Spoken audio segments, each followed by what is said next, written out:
Nah, saudara-saudara yang dikasih Tuhan, oleh sebab itu dari perjanjian baru ini kita bisa melihat bahwa sebenarnya tidak ada ayat yang secara eksplisit merujuk pada bagian mengenai peminjaman uang seperti dalam Perjanjian Lama. Itu tidak ada secara eksplisit. Tetapi kalau kita perhatikan, maka dalam Matius 5 ayat 42, Lukas 6 ayat 35 itu menjelaskan tentang contoh kasih terhadap sesama manusia. Ya, kita mengasihi sesama kita, siapapun itu, bahkan musuh sekalipun, kita harus mau mengasihi dan bahkan menolong mereka. Dan kemudian sebagai pengikut Yesus, anak-anak Tuhan, maka kita harus rela memberi. Maka kita harus rela menolong, karena itu identitas kita sebagai murid-murid Kristus. Yang berikutnya, yang ketiga, tidak boleh menjadi orang yang mempertahankan haknya. Kita tidak boleh berkata bahwa apa yang kita miliki ini ya sudah, ini kita miliki, dan kemudian kita kayaknya tahan dan enggan rasanya untuk memberikan kepada orang lain. Nah, ini berbicara tentang hak, saudara. Apapun yang kita miliki memang itu adalah hak kita. Tetapi perhatikan, ada yang lebih berdaulat daripada itu, yaitu Tuhan yang lebih berdaulat, yang memberikan berkat bagi kita. Sumber berkat adalah dari Tuhan. Nah, oleh sebab itu, ketika kita pun menerimanya dari Tuhan, maka ingat saudara, bahwa kita pun harus memberikan kepada orang lain. Jangan terlalu mempertahankan hak kita dan menggenggamnya. Ya. Ada istilah orang Batak, saudara. Jangan sampai kita ini holit mangging, katanya. Pelitnya itu mendarah daging. Wah, jangan sampai kita pelitnya seperti apa yang disebutkan oleh slogan itu ya. Ya, pelitnya mendarah daging, pelit banget nih gitu. Jadi pelit gitu ya. Jangan, saudara. Kenapa? Karena kita ingin sebagai anak Tuhan, kita ingin dipakai untuk menjadi saluran berkat. Berikutnya, saudara, pandangan dari Bapak Gereja. Ada dua Bapak Gereja yang saya kutip. Yang pertama adalah Martin Luther. Martin Luther katakan demikian, saudara. For Christ himself had in mind such landing when he said, "Solen that ye have nothing from it." Ya. Menurut Luther, sudah seharusnya pengikut Kristus memberi dengan cuma-cuma, dan kalaupun meminjamkan dengan tidak mengharapkan balasan. Jadi jelas Martin Luther pun sangat menentang yang disebut dengan riba atau membungakan uang, saudara. Yang kedua, pandangan dari Bapak Gereja yang kedua adalah John Calvin.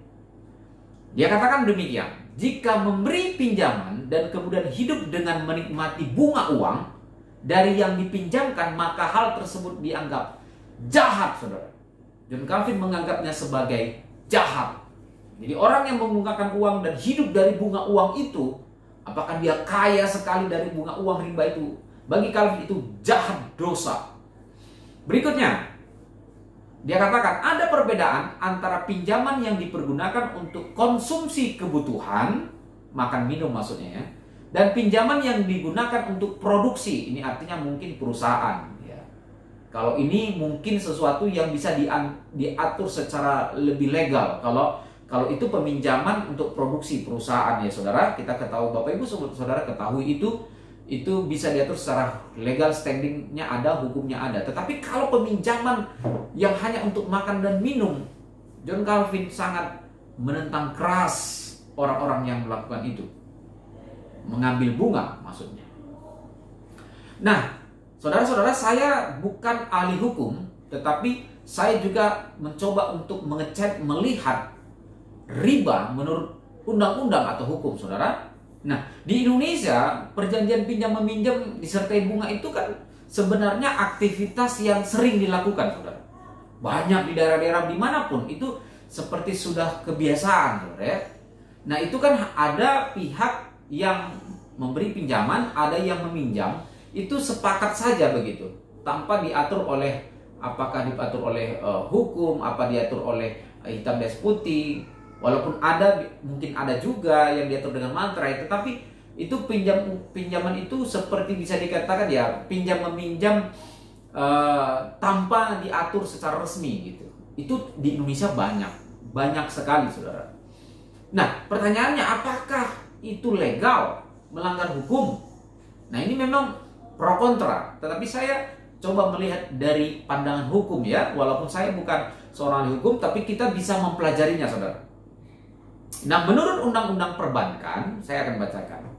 Pada dasarnya, yang dimaknai dengan bank gelap adalah orang atau pihak menjalankan kegiatan yang seolah-olah bertindak sebagai bank. Nah, ini nggak boleh, bertindak sebagai bank.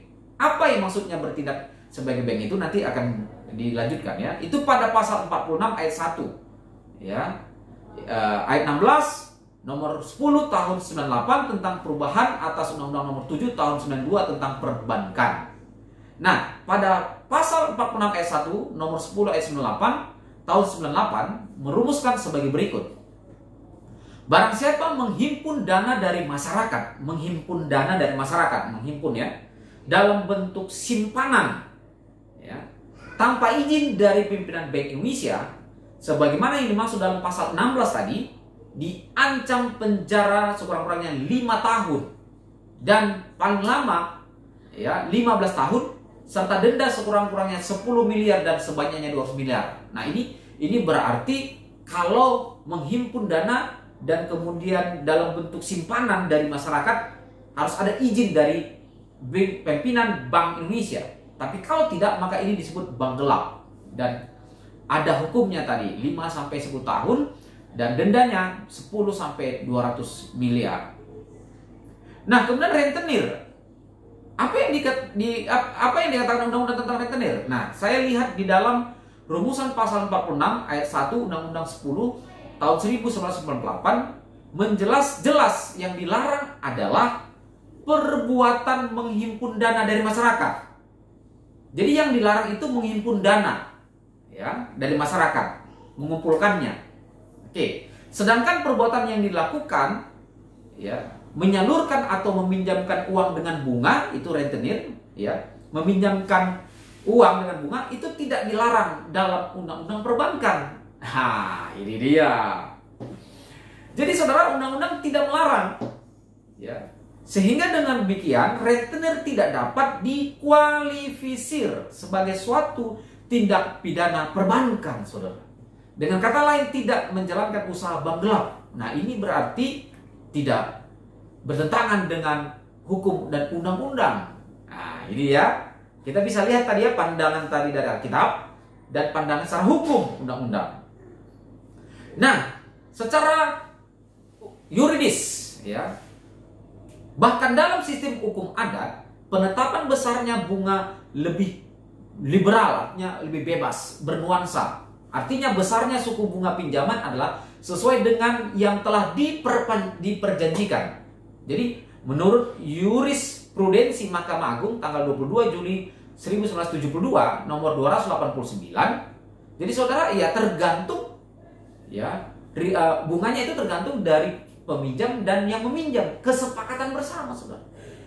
Jadi kalau sudah sepakat bersama, maka secara hukum jurisprudensi Mahkamah Agung tidak dapat dikenakan hukum pidana.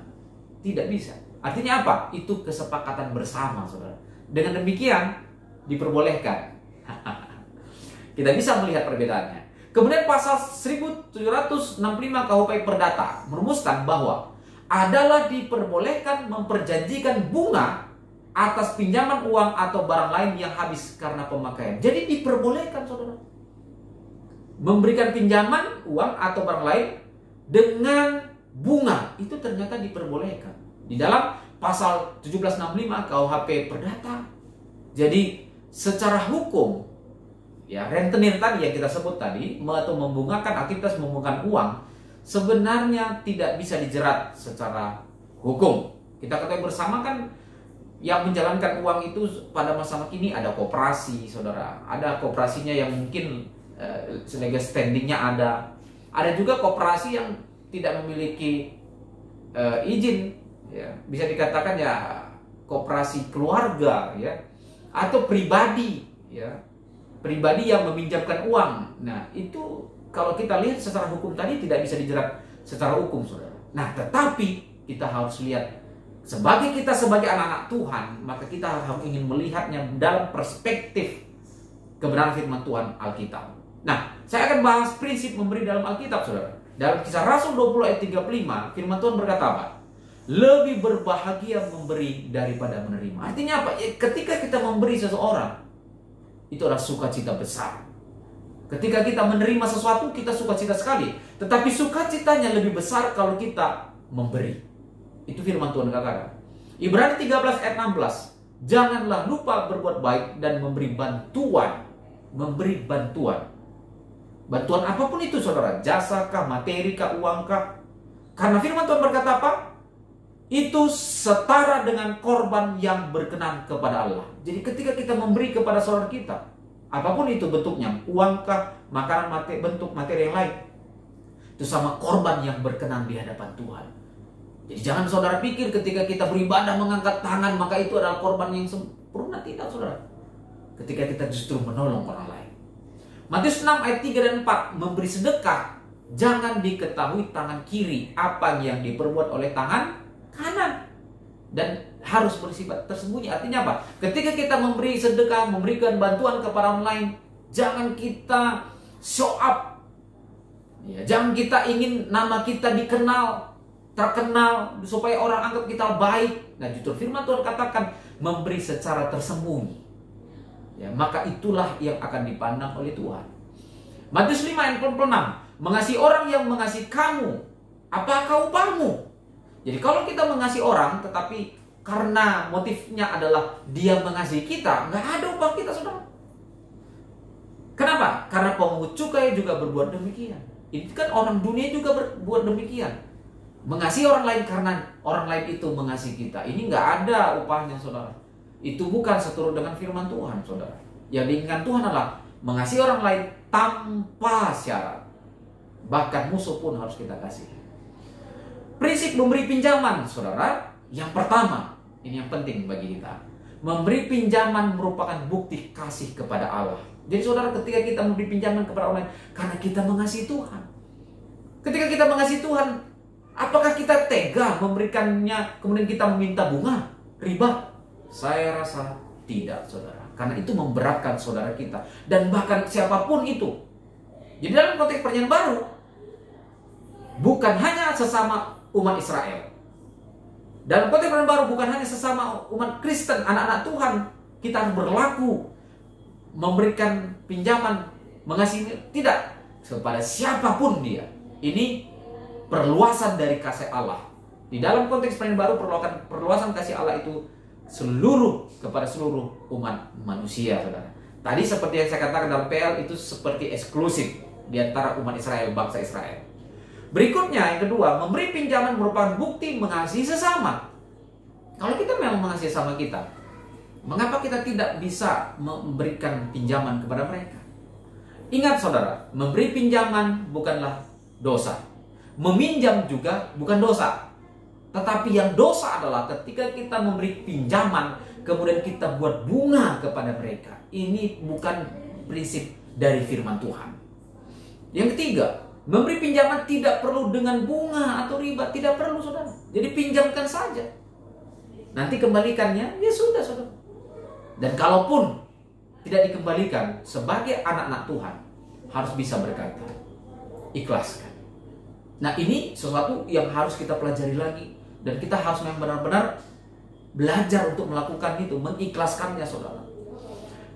Yang keempat, memberi lebih baik tanpa pinjaman. Artinya gini, kalau kita memberi uang, berikan saja, saudara. Nggak usah dipinjam. Ini dia. Saya pernah melakukan itu, saudara. Ada orang yang datang kepada saya pinjam dong sekian. Maaf, uang sekian tidak mungkin saya berikan karena kebutuhan saya. Maka saya berikan nominal yang di bawah itu. Ini tidak perlu dipinjam, ambil saja. Itu lebih bijak, saudara, berhikmat, dan kita tidak jatuh dalam dosa. Tetapi kita sudah menolong orang itu. Nah, ini perlu kita praktekkan. Jadi kita beri, tidak usah dipinjam, gitu ya. Berikutnya, yang kelima, memberi pinjaman tanpa memandang orang lain, tanpa pilih kasih. Mau dia anak Tuhan, sesama kita, satu gereja, satu komplek, tetangga, siapapun dia, kalau pinjam kita kasih, saudara. Ya, silakan.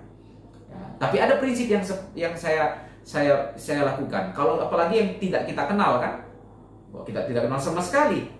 Dia minta nominal sekian, kita kasih seadanya yang kita mampu. Selesai, saudara. Dan kita pun tidak bersedih hati kemudian. Penutupnya, saudara, kesimpulan.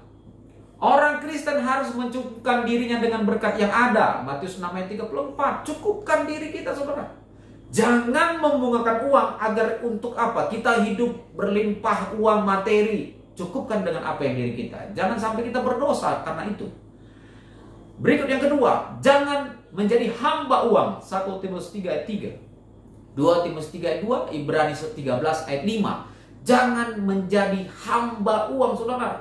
Kalau kita menjadi hamba uang, maka kita terjebak di situ. Membungakan uang supaya kita punya uang yang banyak. Berikutnya, cinta uang, ingin cepat kaya atau instan.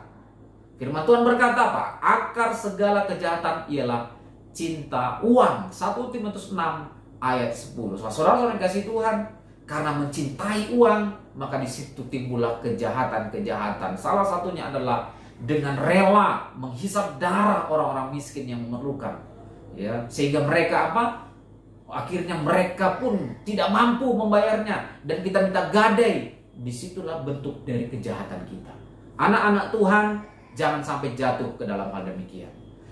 Yang keempat, motivasi untuk menjalankan uang, riba atau bunga uang, saudara, merupakan motivasi yang terkontaminasi dengan cinta uang.